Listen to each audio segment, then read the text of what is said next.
Chers amis, bonsoir. Ce soir, je vais vous parler Alors, je vais quand même vous donner une info. Depuis un certain temps, je prétends écrire un livre sur la religion et la spiritualité. Il s'agit d'un livre qui apporte une approche philosophique de la religion et du fait religieux. Alors, pourquoi moi et pas quelqu'un d'autre? D'autres le font aussi. Enfin, je pense qu'il y a d'autres gens qui ont peut-être une approche proche de la mienne, mais je pense que c'est très important de donner une approche philosophique du fait religieux parce que ça permet d'en comprendre, de comprendre notamment pour quelles raisons est-ce que c'est instrumentalisé par les gens au pouvoir, par exemple, entre autres. Bon. Bref, toujours est-il que ces dernières années, on a eu l'histoire du burkini, du voile, etc. Bon là, il y a Tariq Ramadan qui est accusé, qui serait accusé de viol. Ça fait quand même beaucoup de choses à traiter. Et donc j'ai demandé, moi, parce que mon problème réside dans le fait que je cherche pas à faire du sensationnel nécessairement. Ce que je souhaite en fait, c'est tenter d'apporter des réponses aux questions que les gens se posent. Donc sur Facebook, j'ai expliqué la situation et j'ai dit, comme ça se faisait déjà à une époque, je propose aux gens de me poser des questions, de me faire des réflexions, et moi je récupère et je commente. Voilà, voilà ce que je fais. Donc il y a quelqu'un qui s'y est collé hier, et donc je vais citer ce qu'il m'a dit, et puis donc c'est le livre que je suis en train d'écrire, que je suis en train de vous lire, hein, sur des réflexions qu'on m'a faites précises. Il me dit donc, quelle tenue vestimentaire, c'est une question, quelle tenue vestimentaire pour les femmes croyantes, pieuses en général, et particulièrement pour les musulmanes? Je précise que cette question est posée par un homme, un musulman. Et depuis quand un homme aurait-il à se poser la question? C'est à la femme et à elle seule de décider de ce qu'elle doit porter ou ne pas porter. Mais certainement pas à un homme, que ce soit son mari, son frère ou qui que ce soit d'autre de son entourage. Est-ce que la femme musulmane se demande si la longueur de la barbe de son mari est correcte? Est-ce qu'elle se demande si lui doit porter tel vêtement ou tel autre? Non, certainement pas. Est-ce qu'elle se demande si elle doit réagir ou juger son mari quand il regarde d'un peu trop près une autre femme, à plus forte raison si l'on considère la possibilité d'être polygame en pays musulmans? Enfin, dans certains pays musulmans en tout cas. Voilà, moi c'est ça qui me choque personnellement. Ensuite, il me dit, la femme est le charme et la tentation la plus utilisée par Satan et ses alliés pour déstabiliser tout homme voulant vivre une piété sincère et non hypocrite. Ah non, non, non, non, non. Là, je crois qu'il y a réellement mal donne. Le Coran, comme n'importe quel autre livre que l'on dit sacré, a été écrit par de simples humains il y a fort longtemps. Et si aujourd'hui l'islam est une des religions qui méprise toujours et encore plus la femme, au point de marier les fillettes enfants et d'institutionnaliser la pédophilie et le viol, ainsi que la mutilation des fillettes par la circoncision, on ne peut nier que chacune des religions qui ait eu la moindre importance dans l'histoire de l'humanité a eu à cœur de toujours considérer la femme comme étant inférieure à l'homme, pour ne pas dire franchement accessoire, au point de n'avoir de considération que pour son appareil reproducteur, c'est-à-dire son ventre, au détriment de tout espoir de la voir mise en valeur dans un contexte égalitaire vis-à-vis des hommes, mais surtout de réalisation sociale ou politique, que ce soit parallèlement à la maternité ou pas. Il me dit ensuite, le monde lui-même est organisé en toutes ses actions autour de la femme. Ce discours est particulièrement caractéristique d'un pervers manipulateur digne d'un machisme rarement égalé. Oui, parce que le phénomène pervers manipulateur peut parfaitement être instrumentalisé, enfin je veux dire généralisé au niveau d'un dogme ou d'une religion. La preuve, toutes les religions s'y mettent, hein. L'ont toujours fait, je veux dire. Ce discours, oui, voilà, bon, bref. En gros, ce qu'il dit, c'est je te contrains, je t'interdis, je te façonne, et pour que tu l'acceptes, eh bien, je te flatte en te disant que tu es la plus belle. D'ailleurs, c'est intéressant d'observer que les djihadistes, quand ils manipulent sur les réseaux sociaux des adolescents qui sont un peu dans une forme de mal-être, c'est toujours ce qu'ils font. C'est-à-dire qu'ils disent aux jeunes filles, oui, mais toi, tu es une perle absolument incroyable, tu es pure, tu es un bijou, tu es, etc. Voilà. Et puis elle tombe dans le panneau de cette façon-là, quoi. Donc c'est bien la preuve que ce que j'affirme est la vérité. Ensuite, il me dit, Elle doit non seulement faire ses efforts personnels pour son cheminement vers Allah, mais éviter d'être la source et la cause des égarements des autres. Bon, d'abord, c'est elle et elle seule qui décide si elle va vers Allah ou pas, et personne d'autre. Peut-être qu'elle veut aller vers autre chose, elle. C'est à elle de décider de ce qu'elle fait de sa vie et à personne d'autre. Un homme quel qu'il soit, que ce soit son père, son fils, son frère, son beau-frère ou qui que ce soit, n'a pas à se substituer en quoi que ce soit à sa pensée à elle. Et il en va de même pour sa fille et sa petite-fille. Ensuite, il me dit, son habillement doit être empreint de pudeur et de décence. C'est elle et elle seule qui doit décider des vêtements qu'elle porte et personne d'autre. C'est moi qui réponds ça. Ensuite, il me dit, car tout sur elle déstabilise, regard, corps, démarche, voix, etc. Quel que soit le modèle de couture, son vêtement doit avoir 3 qualités. Il précise. Non-transparence. Ensuite, non plaqué. Ensuite, non insuffisant au corps, ce qui signifie trop petit. Parce que par définition, un vêtement trop petit a tendance à trop épouser la forme du corps. Il continue. Les femmes en tenue plaquée, collée à la peau ou transparente ou laissant entrevoir jambes, cuisses, poitrine, dos et que sais-je encore, sont nues, se promènent nues, vont au travail nues. Il persiste. Elles sont excitantes, séduisantes, déstabilisantes exprès, mais également faciles à séduire, disposées à... 3 points d'exclamation. Je lui réponds. Je trouve ces propos insultants. Insultants pour la femme, tout autant qu'ils le sont envers les hommes, qui est considéré comme étant réduit à de telles postures parce que ça signifie qu'il est incapable de regarder une femme autrement que comme un corps que l'on convoite comme un morceau de viande.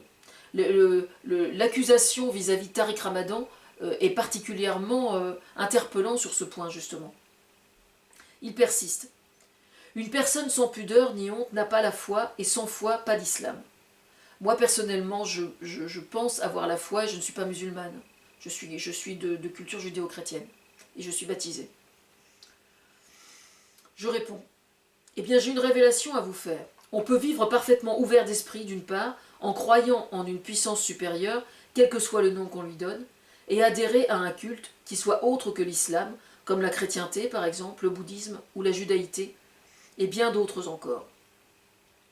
Mais plus interpellant encore, on peut parfaitement vivre non seulement sans adhérer à aucun culte, mais aussi en ne croyant pas à la moindre notion de puissance supérieure, quel que soit le nom qu'on serait susceptible de lui donner.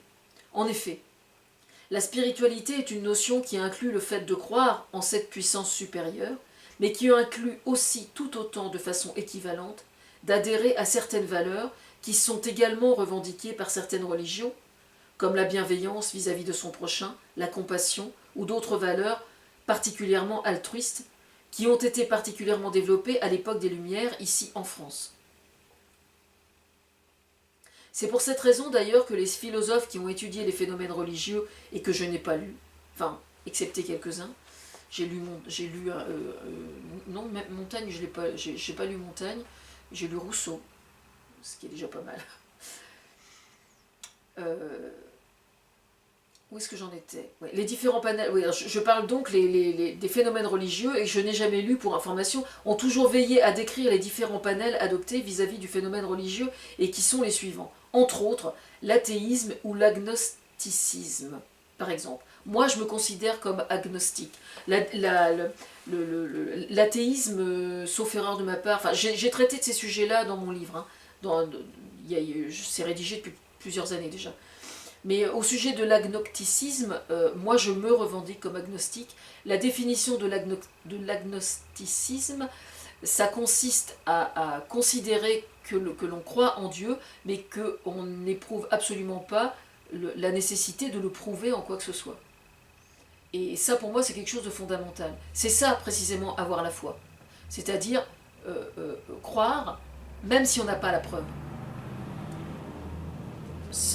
Chacun est libre de penser tel qu'il le souhaite. Hein. C'est ça la liberté, justement.